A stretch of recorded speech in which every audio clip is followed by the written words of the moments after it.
Alors, j'ai peut-être fait l'erreur au niveau théologique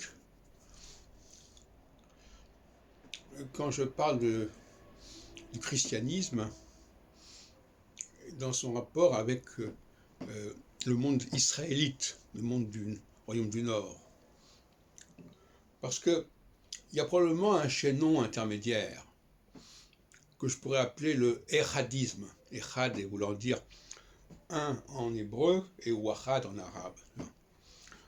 Echad, on retrouve cette expression Echad dans le schéma Israël. Schéma Israël, Adonai Eloheinu, Adonai Echad. Cette affirmation d'unité est quelque chose qui m'interpelle. Qu'est-ce que ça veut dire? Quelle unité recherche-t-on? Et est-ce qu'on recherche l'unité théologique, l'unité de Dieu, l'unité des différentes entités en présence? Qu'est-ce que c'est que cet Echad?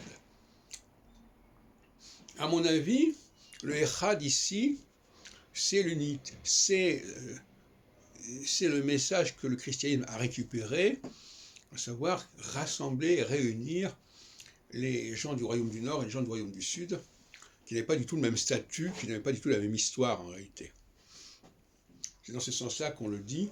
Et ce que je trouve aussi bizarre, c'est Adonai Echad, Adonai étant un pluriel, comme si on disait qu'il y a plusieurs dieux qui n'en font qu'un. Et par conséquent, je pense qu'il y a certainement eu, avant le christianisme, dans la préhistoire du christianisme, un mouvement que Jésus a prolongé, mais dont il n'est pas l'auteur. Quand il dit qu'il n'est venu que pour les brebis perdues du royaume de la maison d'Israël, c'est quelque chose qui devait être en circulation, c'est déjà une idée qui devait circuler.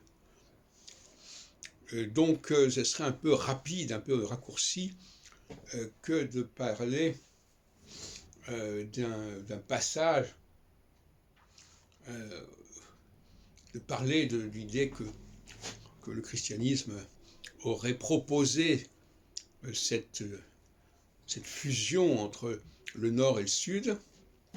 Je pense que ça a été repris de mouvements bien antérieurs.